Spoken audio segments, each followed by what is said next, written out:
Urgent, le président Donald Trump est le nouveau prophète des États-Unis d'Amérique. Est entré triomphalement à Jérusalem. Peu de temps après, le sauveur de l'humanité, qui a apporté la vérité et la lumière au monde, a été trahi, arrêté, jugé, battu et cloué sur une croix pour être crucifié. Pour notre bien, il a donné sa vie.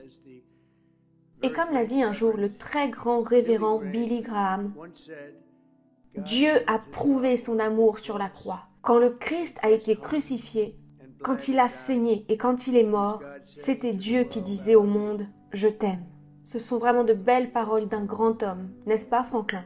Le père incroyable de ce grand homme, Franklin, c'était ton papa. Moi, je suis allée au Yankee Stadium avec mon père il y a de nombreuses années pour aller écouter ton père. Ah, vous pensez qu'on a du monde aujourd'hui, qu'on a des grandes foules? Non, à cette époque-là, c'était quelque chose. Ça, c'était une grande foule incroyable. Je n'oublierai jamais ces instants. Alors, merci beaucoup. Et merci d'être là. Et d'ailleurs, Franklin, ton père serait très fier de toi. Tu as accompli un travail extraordinaire.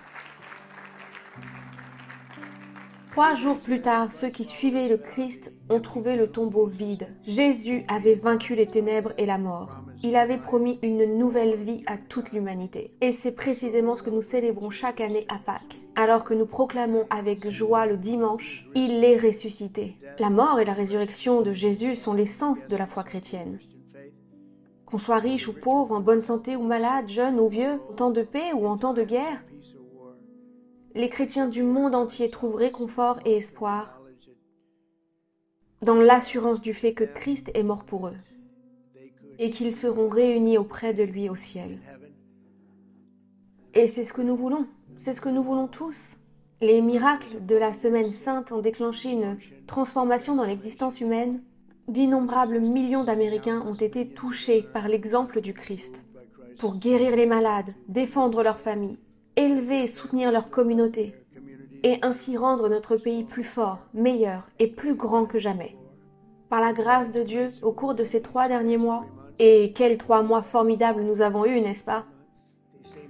Ils disent même qu'il se pourrait que ce soit les 3 meilleurs mois de tous les temps de l'histoire des États-Unis pour un président et pour une administration. C'était vraiment super. Nous avons des gens formidables, et parmi lesquels beaucoup d'entre eux croient, comme vous croyez. Et nous avons accompli bien plus que ce que la plupart des administrations ont promis ou fait en 4 ans, ou même en 8 ans, juste en si peu de temps. Et je pense qu'il y a un tout nouvel esprit dans notre pays. Et je pense qu'il y a un tout nouveau respect pour notre pays. Notre pays n'était plus respecté il y a 5 mois, 6 mois. Et je pense que le 5 novembre a beaucoup contribué à obtenir ce respect, Franklin. Je pense que c'était vraiment un grand jour et j'espère en tout cas qu'il restera vraiment dans les mémoires comme l'un des plus grands jours de l'histoire des États-Unis. Nous rétablissons notre prospérité, nous sécurisons nos frontières, reconstruisons l'armée américaine. Et je l'avais déjà fait une fois, mais je vais le refaire. Et je vais le faire encore plus. Nous prenons la défense des chrétiens persécutés, tant de chrétiens qui sont actuellement persécutés partout à travers le monde. C'est tellement horrible ce qui est en train de se passer. Et nous défendons la liberté religieuse. Alors que personne ne se bat pour ces chrétiens qui sont persécutés dans toutes ces parties du monde. Ces endroits où ils ont été complètement détruits, tués, blessés. Mais ils sont morts aujourd'hui. Il y a tant de chrétiens qui sont morts. On n'imagine pas que de telles choses puissent être possibles à cette époque, je veux dire dans ce genre d'époque moderne dans laquelle on est. C'est avec fierté que j'ai créé le bureau de la foi de la Maison Blanche et un tout nouveau groupe de travail du ministère de la Justice pour éradiquer les préjugés anti-chrétiens. Et il y en a beaucoup, croyez-moi. On n'en entend pas beaucoup parler, mais il y a de l'antichristianisme. Nous mettons fin à l'endoctrinement radical dans nos écoles et nous soutenons la liberté de choix de nos écoles. Pour ce faire, nous allons déplacer notre ministère de l'Éducation vers les États, là où ils doivent être. Nous dépensons plus d'argent par élève que n'importe quel pays au monde. Nous n'obtenons pourtant pas beaucoup de résultats. Nous sommes vraiment dans le bas du classement. Des 40 nations évaluées, on est tout en bas du classement. Et je pense qu'à travers cette initiative, ça va faire une énorme différence. Pensez-y, on dépense plus par élève que n'importe quel pays au monde. Et pourtant, ce sont des pays comme le Danemark, la Norvège, la Suède et même la Chine qui se classent très bien dans le top 10. Et on ne peut pas blâmer la taille du pays parce que nous sommes grands. La Chine est grande, mais nous sommes grands. Mais nous allons les rattraper bientôt. Lorsque les États dirigeront leur ministère de l'Éducation au lieu de bureaucrates à Washington, cela fera une très grande différence.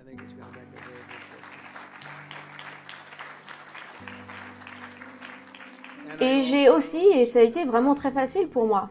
Et j'ai l'impression qu'il y a des gens qui veulent encore se battre contre cette initiative parce que j'ai vu passer des trucs à la télé, notamment un membre du Congrès démocrate qui se battait avec tellement de véhémence sur le fait que j'ai décidé d'interdire l'accès aux hommes au sport féminin. Ça semble une chose tellement facile. Et j'ai signé un décret rendant cela officiel et en tant que politique officielle des États-Unis d'Amérique, sur le fait que Dieu a créé deux genres, l'homme et la femme. C'est pas trop finalement. Il y a donc tellement de choses que nous avons à célébrer pendant Pâques cette année. Je pense que ce sera vraiment l'une des meilleures Pâques que nous ayons connues. Parce qu'il est en train de se passer quelque chose que je ne pense pas que ce pays ait vu se produire depuis 100 ans. Et alors qu'en ce jour nous nous réunissons avec notre famille et nos amis, nous n'oublierons pas la véritable source de notre joie et de notre force. L'Amérique a mis toute sa confiance en Dieu et il en sera toujours ainsi. In God we trust. Et cela ne changera jamais. Vous savez qu'il existe un mouvement pour essayer de changer cela? Ça ne changera jamais. Nous ne laisserons pas ça se produire. Pourriez-vous imaginer un mouvement qui veuille annuler cela? Robert, t'es pas très content quand tu entends ça. Regardez-le. Ça le rend en colère, en colère, en colère. Mais après tout, nous aussi, on a le droit de se mettre en colère pour défendre nos valeurs, n'est-ce pas? Et avec l'aide de Dieu, nous pourrons surmonter tous les défis, triompher de tout le mal et restaurer l'esprit de foi aux États-Unis pour les générations à venir. Nous avons un slogan très simple, rendre l'Amérique grande à nouveau. Et c'est exactement ce que nous sommes en train de faire. Nous rendons l'Amérique grande à nouveau. Et j'aimerais ajouter que je crois vraiment qu'on est en train de la rendre plus grande que jamais. Alors encore une fois, permettez-moi de vous souhaiter à tous une Pâque très joyeuse et bénie. Et je voudrais maintenant demander au pasteur Jensen Franklin soutien depuis le jour 1. N'est-ce pas, Paula? Je crois qu'il était là depuis le premier jour avec nous. Et qui aurait pensé à ce moment-là que les choses allaient si bien se passer? Mais je vous assure, le soutien que j'ai reçu des chrétiens évangéliques et d'une façon générale de tous les croyants, a vraiment été incroyable. Je crois que c'est sans précédent d'avoir été soutenu pas par un peu de chrétiens, mais par autant de chrétiens.